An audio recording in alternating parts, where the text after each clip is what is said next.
Bonjour, c'est Diane, enchanteresse en santé. Bienvenue dans le podcast dédié à la santé intégrative créative pour les entrepreneurs qui prennent autant soin des autres que d'elles-mêmes. En tant qu'ostéopathe, aroma-olfactothérapeute et coach de vie pro et perso, je serai votre guide facétieuse et enjouée. Je vous invite chaque semaine à explorer et voyager à mes côtés. Nous irons à la découverte de nouvelles contrées, au cœur desquelles il fait bon vivre et oser se réaliser. Allons-y! Embarquons ensemble dans de fantastiques aventures enchantées où bien-être et magie s'associent pour agrandir notre champ des possibles. Savoir dire « je ne sais pas » est déjà un grand pas, et continuer sur cette lancée permet de belles avancées. Au cours de cet épisode, je vais vous partager quelques réflexions qui me sont venues autour de la phrase « je ne sais pas » prononcée au cours de la relation soignant-soigné. Tout d'abord, regardons lorsque la personne soignée exprime elle-même les mots « je ne sais pas ». Il m'est souvent arrivé, en tant qu'ostéopathe, de tendre bien attentivement l'oreille lorsque des patients disaient la phrase « je ne sais pas, mais » pour connaître la suite, car à ce moment-là, bien que, estimant ne pas être la seule personne à détenir le savoir qu'ils venaient chercher dans notre relation, ils étaient à même de me livrer des informations sur leur ressenti vraiment spécifiques et personnels, et il ne tenait qu'à moi de les accompagner au mieux pour qu'ils puissent l'exprimer avec la plus grande justesse. Donc quelque part, ce « je ne sais pas » était un temps de suspens pour pouvoir mieux se questionner intérieurement pour répondre à mes questions lors des temps d'anamnèse. Et là, vraiment, ça aurait été dommage de ma part de couper court, d'enchaîner avec une autre question et ne pas laisser la personne en fait mûrir, ressentir, percevoir pleinement comment elle allait pouvoir répondre à mes questions. J'émets donc l'hypothèse que la personne soignée dise « je ne sais pas » pour signifier qu'elle ne pense pas être la personne dotée des connaissances et des compétences pour traduire, retranscrire en matière de santé ce qui lui pose problème au niveau de son ressenti. Et d'autre part, ce « je ne sais pas » peut être une invitation à être vraiment accompagné pour trouver les mots justes pour l'exprimer au plus près avec ces mots pour que la personne soignante puisse retranscrire justement en des termes peut-être plus complexes ou repérer les informations et les regrouper, faire du tri. Donc ce « je ne sais pas » peut s'inscrire sans en rester pile au moment où il est prononcé dans une relation partenariale soignant-soigné avec une invitation à aller plus loin.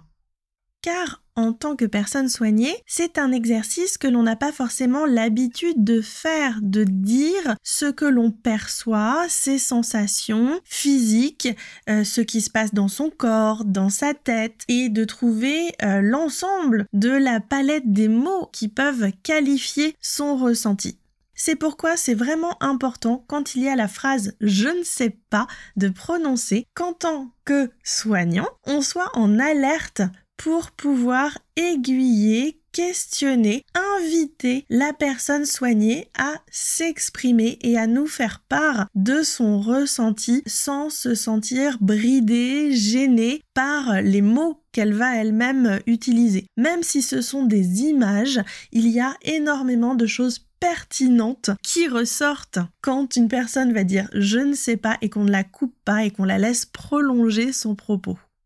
Donc, en résumé, côté personne soignée, je ne sais pas peut signifier je ne suis pas la personne qui est censée détenir le savoir. Et là, en tant que soignant, on intervient pour justement établir la relation partenariale, la relation d'égal à égal, reposant sur l'idée que chacun peut communiquer des choses à son niveau.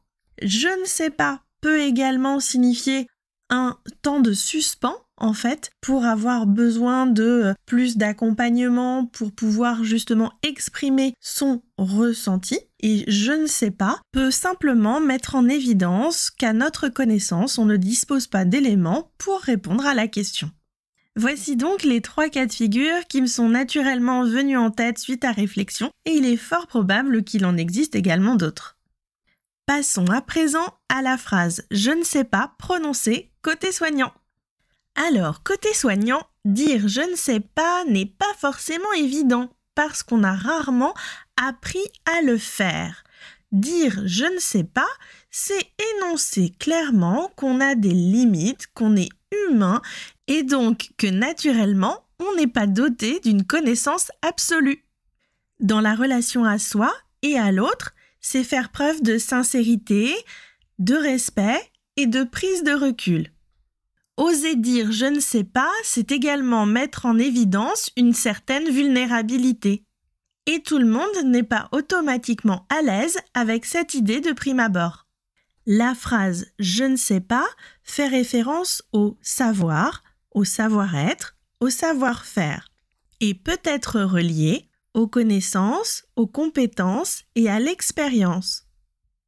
Si j'ai titré cet épisode de podcast « Je ne sais pas » et ensuite, dans la relation soignant-soigné, c'est parce que pour moi, je ne sais pas a été quelque chose d'assez naturel. Intégrant le doute comme moteur, pour moi, partir de je ne sais pas, c'est une base, mais je ne m'arrête surtout pas là. Dire je ne sais pas est quelque part un premier pas qui me permet d'aller au-delà, de continuer à évoluer et progresser, à la fois dans ma pratique au quotidien et dans ma communication avec les patients. Dans mon quotidien d'ostéopathe, je peux être amenée à dire « je ne sais pas » dans différents cas de figure. Par exemple, je peux être amenée à dire « je ne sais pas » quand je n'ai pas compris suffisamment bien cerné la problématique amenée par la personne face à moi. Et donc ce « je ne sais pas » est une invitation à approfondir, à creuser plus par mes questionnements, par ma relation au patient, la communication avec lui pour le recueil d'informations pertinentes. Donc, dans ce premier cas de figure, je pourrais par exemple dire, à la fin d'un premier temps d'anamnèse de recueil d'informations, « je ne sais pas, j'ai l'impression qu'il me manque quelque chose, peut-être avons-nous besoin de creuser un petit peu plus, voire que je vous repose certaines questions différemment pour vous accompagner au mieux, pour me donner les réponses. » afin d'être dans les conditions optimales pour poser un diagnostic ostéopathique et imaginer la prise en charge la plus adaptée.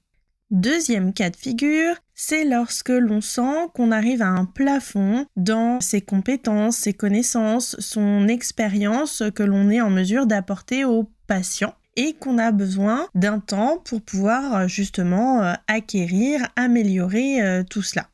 Cela à partir d'une recherche immédiate. Ça peut être de consulter un livre pour avoir une information qu'on peut avoir sous la main, des contenus de formation qu'on a pu suivre précédemment ou sur Internet, se référer à des endroits où l'on sait qu'on va avoir accès à du contenu de qualité. Ce mode de recherche immédiat, j'y ai réfléchi en amont et donc ça me permet d'y avoir accès vraiment facilement. Quand je me dis « je ne sais pas, donc je cherche », j'ai directement mes logiques de fonctionnement pour pouvoir trouver l'information la plus précise. Pour vous donner un exemple, je peux être amenée à dire « je ne sais pas » qui revient à « je ne connais pas », par exemple une pathologie qui concerne le patient que j'ai face à moi et qui est en fait très rare et que je ne maîtrise pas bien. Donc directement, je passe en mode recherche, ne serait-ce que demander le quotidien de la personne qui vit avec cette pathologie et puis regarder dans mon ensemble de ressources à disposition. Donc ça, c'était pour le cas où je ne sais pas et je peux chercher immédiatement. Et puis autrement, il y a la recherche différée ou prolongée avec la possibilité d'auto-formation, de lire des revues, de faire le point sur l'état et l'avancée des recherches, d'avoir une démarche également de formation continue en assistant à des webinaires, des conférences, des séminaires, des stages, que ce soit au sein de son cœur de métier initial ou en assistant à des formations qui permettent, avec des intérêts communs, de croiser différents professionnels. Et enfin, on peut aussi rentrer dans des échanges avec ses pairs, avec d'autres professionnels d'autres horizons, dans une dynamique de supervision, d'intervision, d'analyse de pratiques qui peuvent être très enrichissantes pour faire évoluer son fonctionnement au quotidien. Le deuxième cas de figure que je viens d'évoquer, c'est la situation où je suis amenée à dire « je ne sais pas » et cela rentre dans le cadre de ce que je pourrais savoir, donc je me donne les moyens de monter en connaissance, en compétences ou en expérience en fonction des besoins. Le troisième cas de figure dont je vais vous parler maintenant, en ce qui concerne la phrase « je ne sais pas » prononcée par le soignant, je le mets en lien avec un certain besoin de réassurance de la personne soignée. Je m'explique en vous présentant un cas un peu caricatural pour que vous compreniez. Il m'arrive en fin de consultation que des patients me demandent « Diane, je sens que ça commence déjà à aller mieux, mais est-ce que tu peux me dire si dans 2 jours, je n'aurai plus du tout mal ?» Et c'est là que dans l'ensemble de ma réponse, il peut y avoir une portion de « je ne sais pas ». Car pour la récupération du patient, il y a des éléments dont j'ai connaissance, que je peux évaluer en fin de consultation, donc il y a ce que je sais, et puis il y a des choses qui ne rentrent pas dans mon champ de maîtrise et qui sont liées à la façon dont le patient lui-même va prendre soin de lui à la suite de la consultation, et puis les aléas de la vie, et que ni moi ni le patient ne pouvons connaître à l'avance. En fait, dans ma réponse, j'invite le patient à exprimer clairement ses craintes et ses appréhensions. Je viens signaler que je ne suis pas omnisciente en ne sachant pas tout. Et j'invite la personne à prendre conscience de tout ce qu'elle est en mesure de pouvoir faire par elle-même en étant pleinement actrice de sa santé. Donc plutôt que de fournir la réponse idéale que le patient aimerait m'entendre prononcer, j'offre ainsi un cadre responsabilisant pour chacun. Allez, avant de passer au 4e cas de figure, petit résumé des 3 précédents. En premier, il y a « je ne sais pas » et j'ai peut-être raté quelque chose qui invite à approfondir une anamnèse. En deuxième, il y a le « je ne sais pas » et je vais chercher à l'extérieur pour en savoir plus, recherche, formation et échange avec d'autres pros. Et en troisième vient le « je ne sais pas » et quelque part c'est ok de ne pas tout savoir et je me rends attentive aux besoins de réassurance de la personne soignée. Et enfin, voici le 4e cas de figure que je mets en lien avec l'importance d'une réorientation bien menée. C'est un « je ne sais pas » dit car je sais que ce n'est pas dans mes cordes et que cela doit pouvoir être dans les cordes de quelqu'un d'autre. Et c'est là qu'il est intéressant d'avoir une bonne connaissance des modalités et des cadres pratiques des autres soignants exerçant autour de soi, pour savoir vers qui réorienter lorsque nous réalisons que nous ne sommes pas la bonne personne pour la prise en charge la plus adaptée. Parce que juste un « ce n'est pas pour moi » ne permet pas à la personne soignée de ne pas se retrouver le bec dans l'eau, ni de répondre par elle-même à la question « mais alors, vers qui me tourner ?» Voilà, j'ai terminé mon petit tour non exhaustif des phrases « je ne sais pas » pouvant être prononcées par les personnes soignées et par les soignants. J'espère qu'il vous donnera du grain à moudre dans vos propres réflexions et concernant celle-là, n'hésitez pas à m'en faire part pour qu'on continue à échanger et partager ensemble. Sur ce, je vous souhaite une belle fin de journée et je vous dis à très bientôt pour un prochain épisode.